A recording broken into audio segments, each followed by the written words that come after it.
Hello साथियों, भारतीय नागरिक सुरक्षा संहिता 2023 हम पढ़ रहे हैं BNSS 2023 पावर ऑफ कोर्ट, न्यायालयों की शक्ति। तो सबसे पहले हम पढ़ेंगे धारा 25। धारा 25 क्या बोल रही है? जो कि सीआरपीसी की धारा 31 के समरूप है। किसके? 31 के समरूप है। एक ही विचारण में कई अपराधों के लिए दोष सिद्ध होने के मामले में दंडादेश। पहले तो आप समझ लीजिए, विचारण क्या होगा? एक ही विचारण होगा। कई अपराध मतलब क्या होता है? जैसे घटनाक्रम हुआ, एक व्यक्ति ने रिपोर्ट लिखाई, FIR दर्ज हुई 01/24, घटना हुई, उसके साथ में क्या क्या हुआ?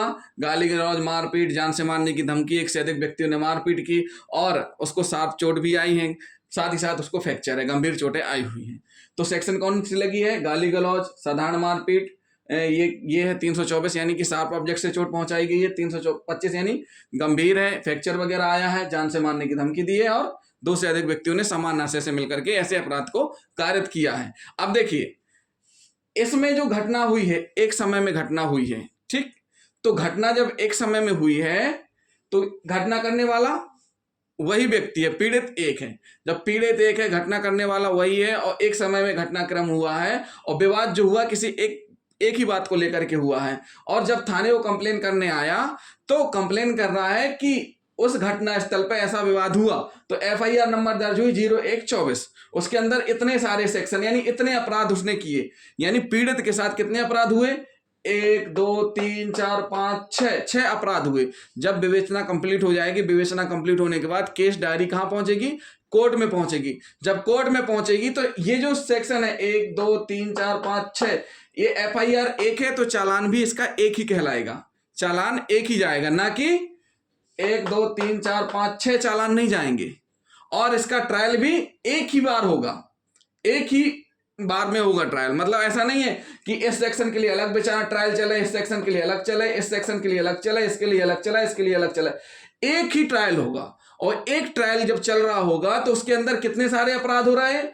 1 2 3 4 5 6 इतने सारे अपराध हो रहे हैं। तो इन सारे अपराधों का दोष किनके ऊपर है? जिनने पीड़ित के साथ मारपीट की है।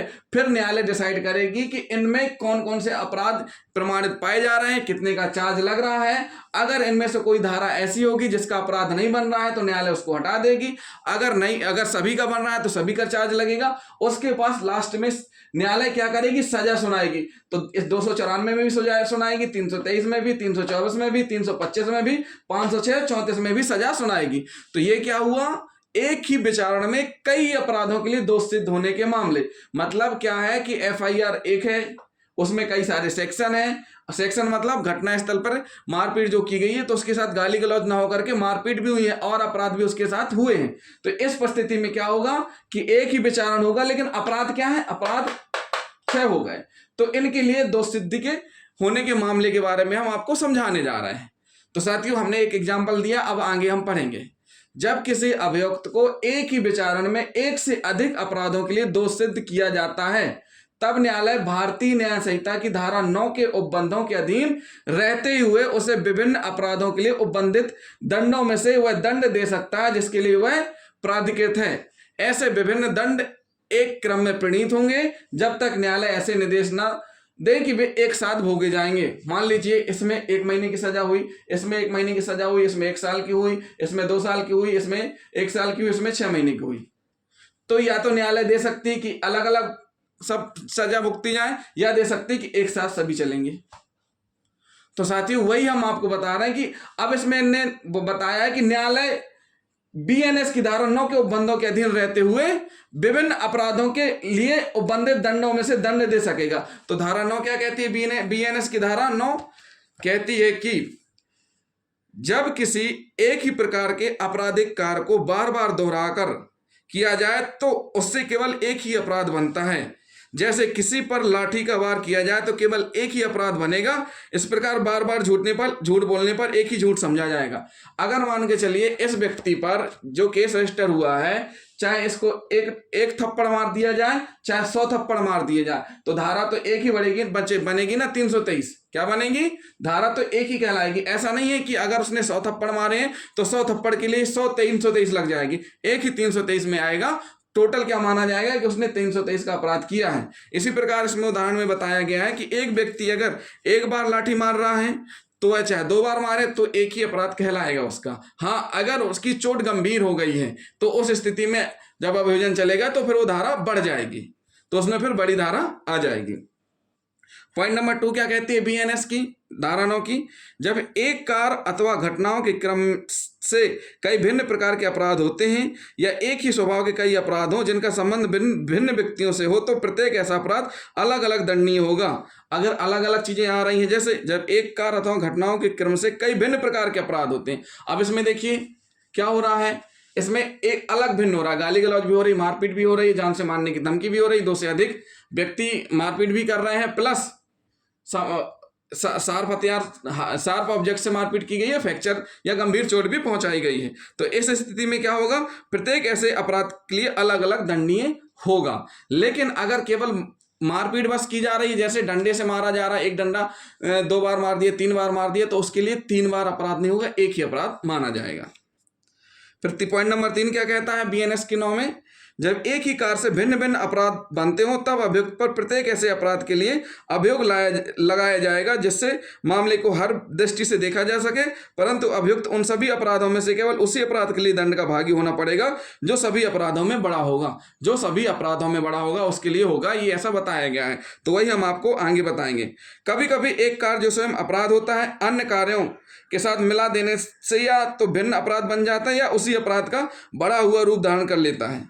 यहाँ यह भी अधिक उपयुक्त होगा कि अपराधी पर केवल एक मिले जुले अपराध के लिए अभियोग लगाया जाए, परंतु छोटे अपराधों के लिए भी दोषारोपित किया जाए।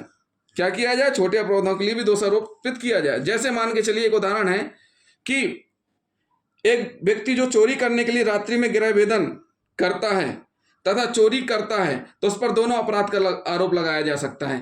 तो क्या होगा, एक व्यक्ति घर में गृह भेदन कर रहा है, चोरी भी कर रहा है, तो गृह भेदन की धारा अलग होती है, चोरी की धारा अलग होती है। तो उस पर जब सजा होगी तो दोनों पर दंडादेश दिया जाएगा। क्या होगा, दोनों पर दंड दोषी ठहराया जाएगा, परंतु दंड देते समय संहिता की धारा 457 में निर्धारित दंड से अधिक दंड नहीं देना चाहिए। मतलब जो बड़ी धारा है उसमें जो स्पष्ट किया गया गृह भेदन और चोरी, तो उससे अधिक दंड नहीं देंगे। जो बड़ी धारा में दंड है उससे अधिक नहीं दिया जाएगा, ये बोलती है बीएनएस की धारा 9।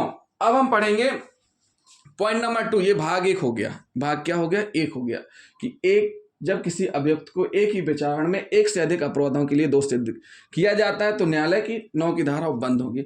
मतलब एक अपराध है, एक विचारण हो रहा है, एक से अधिक अपराध हैं। मतलब चालान एफआईआर 1 है, वो कोर्ट में पहुंची है, जब चालान कोर्ट में पहुंचा है तो उसका ट्रायल चालू हो रहा है, उसमें बहुत से अपराध हैं, तो उनका सभी का क्या चलेगा, एक साथ विचारण चलेगा। लेकिन इनका क्या होगा कि इनमें जो सेक्शन, ये जो अपराध हैं, अपराधों में जैसे 325 में सबसे ज्यादा सजा है, ठीक उस परिस्थिति में उससे ज्यादा सजा दूसरे अपराध में नहीं दी जाएगी। यह बताना चाह रहा है इस सेक्शन के अंतर्गत। अब हम पढ़ेंगे धारा 25 का पार्ट 2 यानी भाग 2। किसी भी दशा में ऐसा व्यक्ति 20 वर्ष से अधिक की अवधि के कारावास के लिए दंडादेश नहीं किया जाएगा। देखिए आईपीसी में पहले 14 वर्ष का था, लेकिन बीएनएस में कितना कर दिया गया है, बढ़ा के 20 वर्ष कर दिया गया है। मतलब एक व्यक्ति पर जब एक से अधिक अपराधों का विचारण चल रहा होगा तो जब उसको सजा सुनाई जाएगी तो 20 वर्ष से अधिक की अवधि का कारावास नहीं दिया जाएगा। पॉइंट बी क्या कह रहा है इसी का 2 का, संकलित दंड उस दंड की मात्रा से दुगने से अधिक नहीं होगा जिसे एक अपराध में देने के लिए वह न्यायालय सक्षम है। संकलित दंड मतलब टोटल दंड इतना नहीं होगा, उस दंड की मात्रा से दुगने से अधिक नहीं होगा जिसके लिए वह सक्षम है। जैसे मान के चलिए सीजीएम कोर्ट से 7 साल तक की सजा दे सकती है और उसने इन सारे अपराधों में मिलाकर के क्या कर दिया, 16 साल का दंड दे दिया। तो ऐसी स्थिति में क्या होगा कि वह क्या कर सकती है, क्या आगे उस दंड की मात्रा से दुगने से अधिक नहीं होगा, 7 दूनी 14 से अधिक दंड नहीं दे सकते हैं, लेकिन दे दिया 16, तो ऐसा नहीं होगा। यह बताना चाह रहे 2B। 3 क्या कह रही है, जब दोष सिद्धि के बाद अपराधी उसके विरुद्ध अपील करता है तब अपील के प्रयोजन के लिए विभिन्न अपराधों के लिए दिए गए दंडादेशों का कुल मिलाकर एक दंडादेश समझा जाएगा। यानी जब अपील करेगा तो यह माना जाएगा कि इन सेक्शनों को मिलाकर के इतनी सजा सुनाई गई है, वो ऐसा माना जाएगा। एक हम सुप्रीम कोर्ट का बहुत ही महत्वपूर्ण निर्णय लेकर के आए हैं। निर्णय क्या है, छतर सिंह बनाम मध्य प्रदेश राज्य। क्या है निर्णय, सुप्रीम कोर्ट का निर्णय है, छतर सिंह बनाम मध्य प्रदेश। एसआर नंबर है इसका SRL नंबर अपील संख्या क्या है 623/2005। सुप्रीम कोर्ट में निर्णय हुआ है 24/11/2006 को। मामला क्या है, आरोपी को 10 वर्ष 12 वर्ष के 2 बच्चों का अपहरण और उनकी हत्या के लिए अभियोजित किया गया। विचारण न्यायालय ने दोषी माना और आईपीसी की धारा 364, 365, 120B, 201 के तहत दंड दिया विचारण न्यायालय ने। जब विचारण न्यायालय ने दंड दिया तो धारा 364 में 10 वर्ष, धारा 365 में 10 वर्ष, 120 में 5 वर्ष, 201 में 2 वर्ष, कुल मिला के कितना हुआ 27 वर्ष। कितना हुआ 27 वर्ष। लेकिन न्यायालय ने क्या कहा कि धारा 364 आईपीसी की धारा 364 के अधीन दंडादेश क्रमवर्ती चलेंगे। धारा 364 है जो, ये 10 वर्ष तक क्रमवर्ती चलेगा। अन्य अपराधों का जो धारा 365, 120B, 201 के साथ साथ भोगे जाएंगे, मतलब एक साथ भोगे जाएंगे। कैसे? जैसे 365 में 10 वर्ष है, 120 में 5 वर्ष है, 201 में 2 वर्ष है, तो अधिकतम कितना है 10 वर्ष। अगर इसने 10 वर्ष भोग लिया तो इसका मतलब उसके अंदर 5 भी आ गया, 2 भी आ गया, तो उस स्थिति में इसको 17 वर्ष भोगने की जरूरत नहीं है। क्या कह रहे हैं, साथ साथ चलेंगे। साथ साथ का मतलब ये होता है कि 365 के लिए सजा 10 वर्ष है, तो अगर 10 वर्ष उसने गुजार लिए कारावास के, तो उसमें 2 और 5 वर्ष भी सम्मिलित माने जाएंगे। लेकिन न्यायालय ने क्या कहा है कि 364 के क्रमवर्ती चलेंगे, मतलब ये तो साथ साथ चलेंगे 365, 120, 201 के, लेकिन 364 का क्रमवर्ती चलेगा। यानी 10 वर्ष इसका अलग से और इनका सबका 10 वर्ष अलग से, यानी टोटल कितना हुआ 20 वर्ष का कारावास दिया गया। जब 20 वर्ष का कारावास दिया गया और कुल सजा कितनी हुई 20 वर्ष, आरोपी 12 वर्ष जेल में है। आरोपी कितने साल से जेल में, 12 वर्ष से। तो सुप्रीम कोर्ट में जब अपील की गई तो सुप्रीम कोर्ट में यह बताया गया कि आरोपी को 20 वर्ष की सजा सुनाई गई है और 12 वर्ष से वह जेल में है।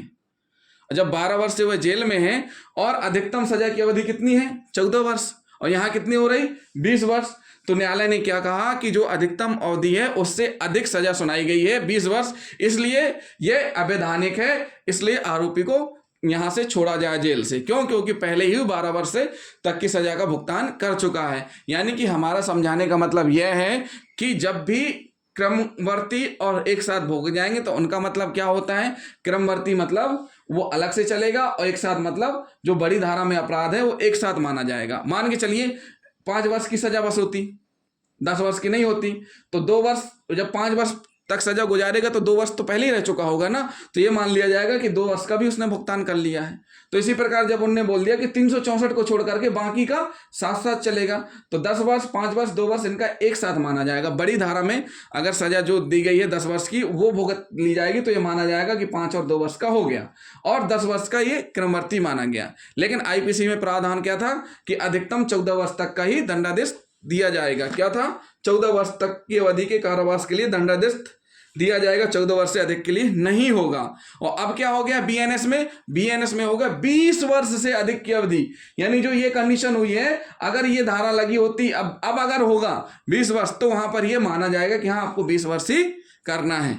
तो साथियों ये क्या हुआ, धारा 25 हमने आपको समझाया, एक ही विचारण में कई अपराधों के लिए दोष सिद्ध होने के मामले में दंडादेश। तो जिन साथियों ने अभी तक हमारा चैनल सब्सक्राइब नहीं किया है तो सबसे पहले हमारे चैनल को सब्सक्राइब कर लें और वीडियो को अधिक से अधिक शेयर करें, साथ ही साथ कमेंट करना ना भूलें। थैंक यू दोस्तों।